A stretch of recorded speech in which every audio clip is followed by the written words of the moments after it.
Chùm riêng số bong bóngទាំងអស់គ្នាថ្ងៃនេះសូមអញ្ជើញបងប្អូនមកទស្សនារបៀបធ្វើសម្លតុងយ៉ាំសាច់មាន់ជាមួយខ្ញុំមុនដំបូងយើងដាំទឹក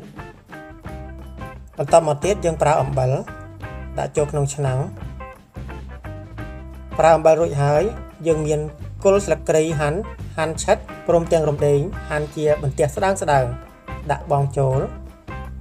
បន្តមកទៀតយើងមានម្ទេសដែលជាម្ទេសហិលយើងហាន់ឆិតហើយដាក់ចូលដូចគ្នាបន្តមកទៀតយើងក៏មានស្លឹកក្រូចសើចយើងហែកក្នុងឲ្យអស់ហើយយើងដាក់ចូលបន្តមកទៀតយើងមានខ្ទឹមសខ្ទឹមក្រហមបង់ចូលជាមួយគ្នាផងដែរបន្តមកយើងគ្របដើម្បីឲ្យវាពុះសិនក្រោយពុះរួចហើយយើងបើកមើលបន្តមកទៀតយើងប្រើសាច់មាន់របស់យើងក្នុងពេលនេះគឺខ្ញុំប្រើគល់ស្លាប់មាន់ខ្ញុំក៏បង់សាច់មាន់ចូលក្នុងទឹកសម្លហ្នឹងទៅ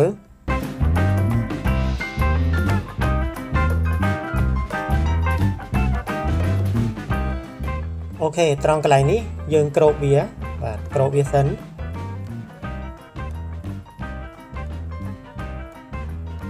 ចាំដល់វាពុះមួយសន្ទុះហើយយើងបើកចេញមកអូខេត្រង់កន្លែងនេះយើងមានផ្សិតដែលជាបន្លែយើងបង់ផ្សិតចូលមកយើងអាចប្រើផ្សិតចំបើងក៏បាន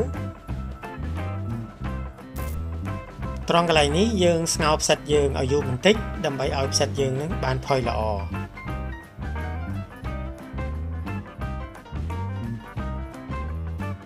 អូខេឃើញថាផ្សិតយើងបានផុយល្អហើយសាច់មាន់យើងក៏បានផុយដូចគ្នា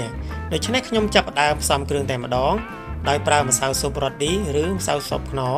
បន្តមកទៀតខ្ញុំប្រើដោយស្ករបាទបន្តមកទៀតបន្ថែមដោយប្រេងម្ទេស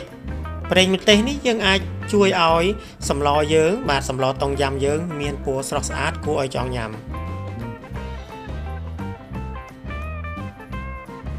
បន្តមកទៀតខ្ញុំបន្ថែមដោយទឹកត្រីនេះខ្ញុំបន្ថែមដោយបរិមាណល្មមព្រោះអីខ្ញុំបន្ថែម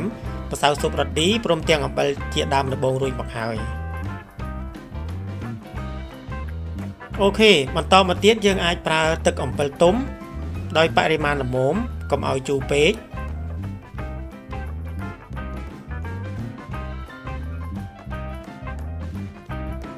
បន្តមកទៀតយើងបន្ថែមដោយបន្លែប៉េងប៉ោះដែលជាបន្លែចុងក្រោយ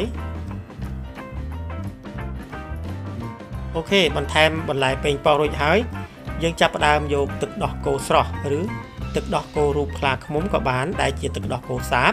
ចាក់ចូលបន្តិចឬបរិមាណល្មមអូខេត្រង់កន្លែងនេះយើងបន្ថែមដោយក្រូចឆ្មាដើម្បីឲ្យមានក្លិនល្អធ្វើឲ្យតុងយ៉ាំយើងមានក្លិនល្អព្រមទាំងរសជាតិឆ្ងាញ់ទៀតផងបាទជាចុងក្រោយនេះខ្ញុំប្រើដោយសន្លឹកជីរណាឬស្លឹកជីវែងហ្នឹង